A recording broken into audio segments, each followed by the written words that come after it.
friends, and welcome to our last segment on chapter 14. 14 has been a long and incredible ride, and we learned so much about area, perimeter, and a little bit of fractions.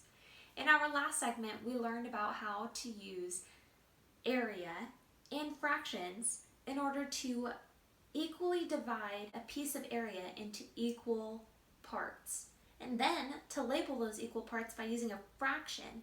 So now we can use this information to help us in labeling and describing different parts of an area by using fractions. Pretty amazing, right? So now we're going to take our learning one step further.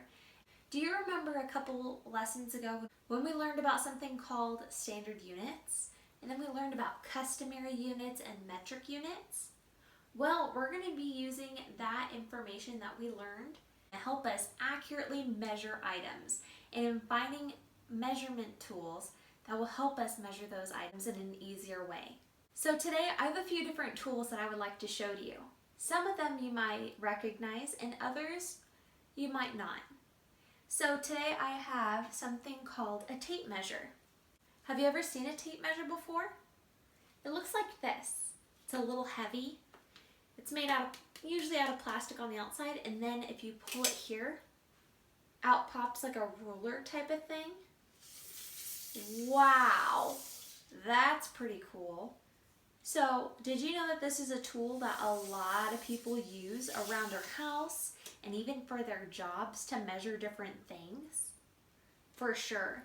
It can measure a lot of different things actually. It is also an inch ruler, so it's got marks on it for inches, but it also has marks for feet. So this can be primarily used to measure feet because it just keeps going and going and going and going.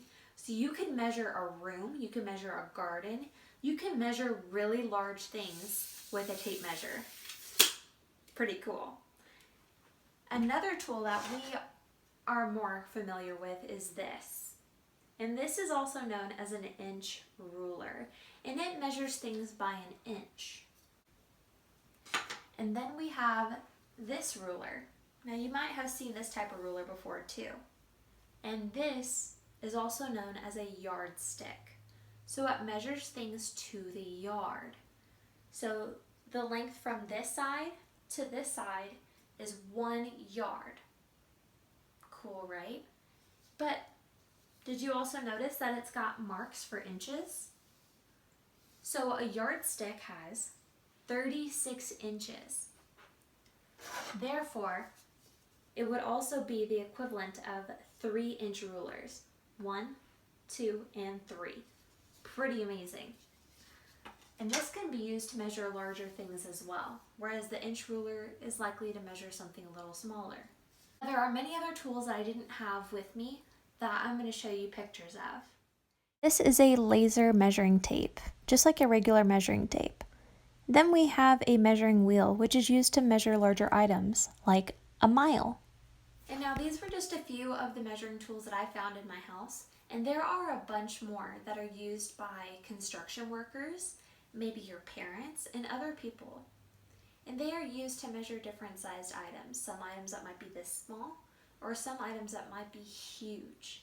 And that just depends on what you're measuring. So today we're going to be applying our knowledge of different sizes of items and whether we're going to be using square inches, square feet, square yards, square miles. It really depends on the item. We're going to be deciding which tools and which measurements would work best for different items. And so here I have a little bit more information on types of measurement. We have a section for customary and a section for metric. And so an example of a customary unit is an inch.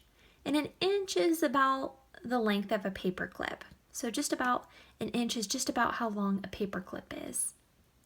And then a foot is the length of a ruler.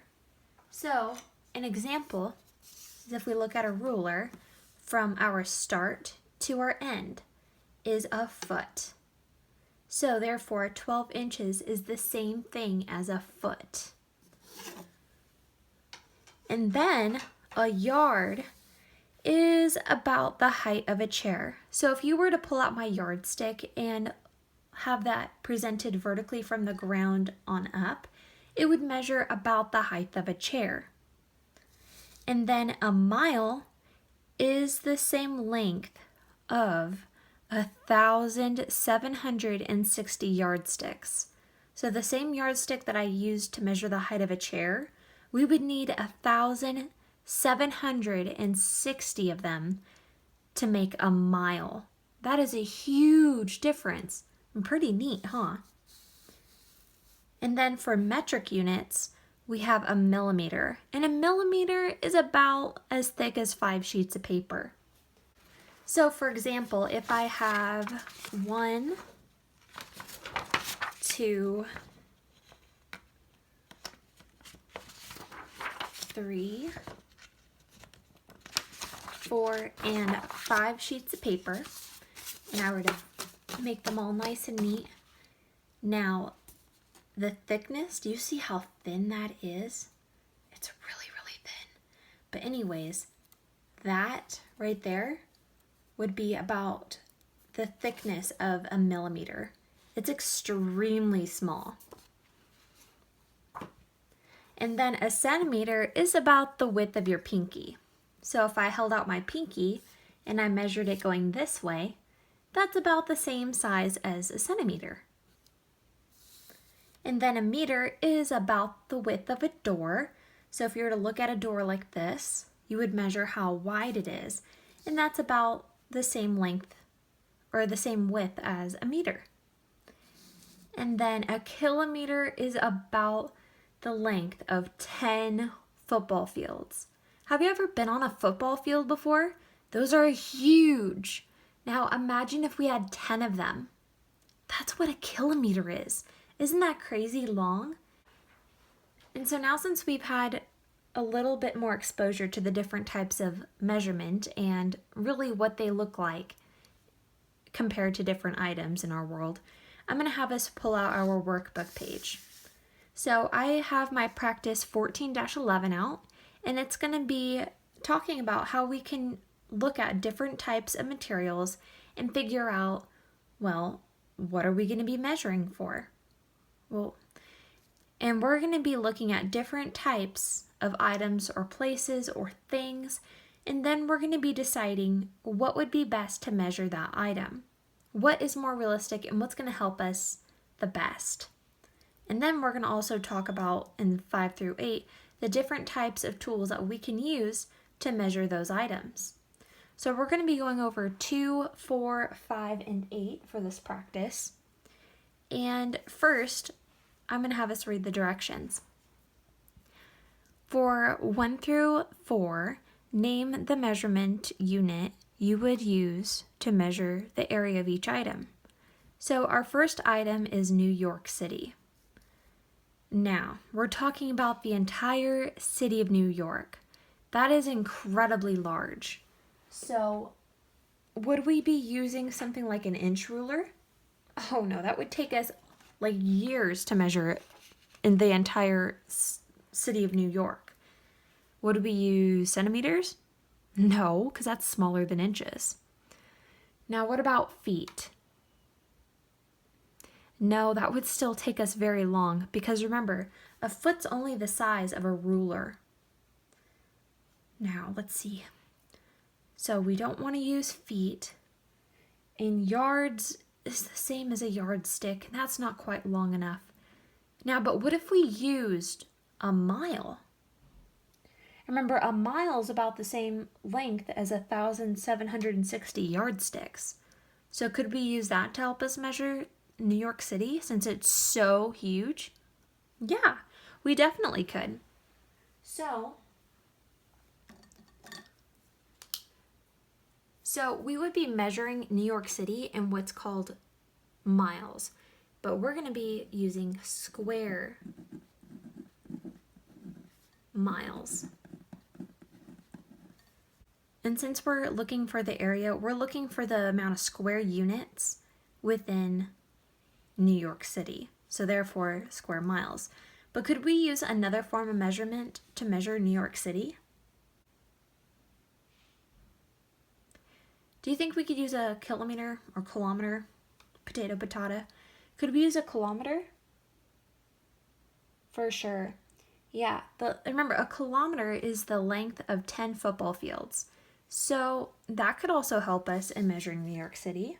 So we can say or square kilometers. All right.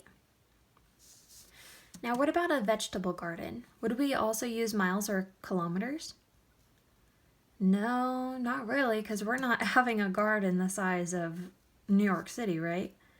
No, we're going to have something a little bit smaller. Think about like a garden box in your backyard. Would you measure that with inches? Yeah, you could, depending on the size of your garden. But likely you're going to be using something like square feet, right? You're going to be measuring by a foot. Remember, the foot is like 12 inches. It's that whole ruler. So it's going to be a lot easier to measure a garden with feet than it would be with inches, because inches is going to take you quite a bit of time.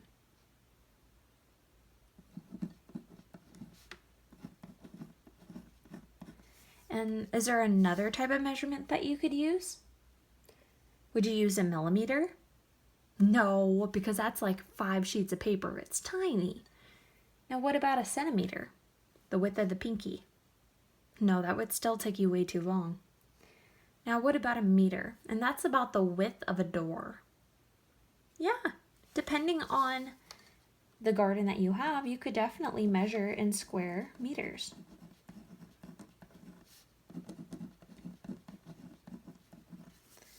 Now for 5 through 8, I'm going to have us look at 5 and 8, and I want you to think about the types of tools that we can use. So for 5 through 8, name the measurement tool you would use to measure the area of each item.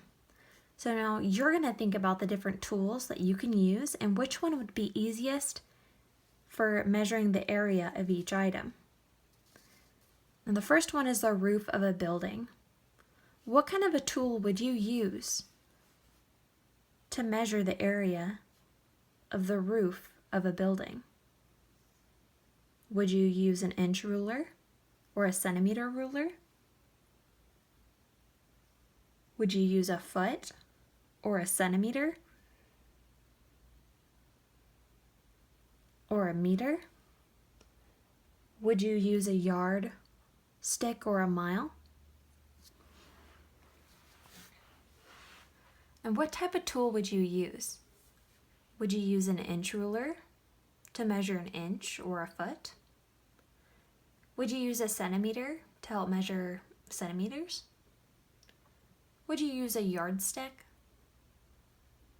What about a meter stick? Or would you measure using one of the tools that measure a mile? What would you use to measure the roof of a building?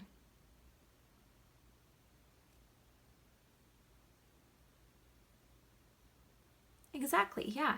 You can use either a yardstick or a meter stick.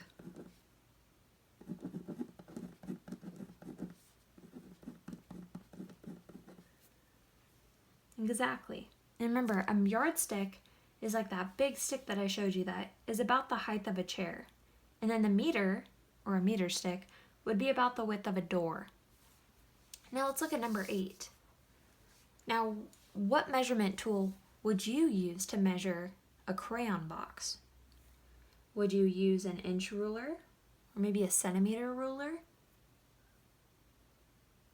Or an inch ruler to measure a foot? What about a yardstick or a meter stick? What about a tool to measure a mile? What would you use to measure a crayon box?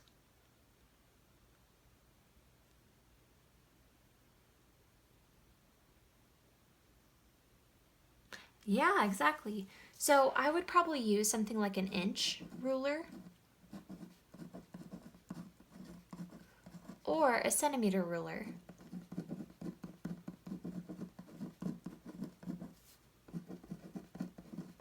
And And that's because a crayon box is probably about this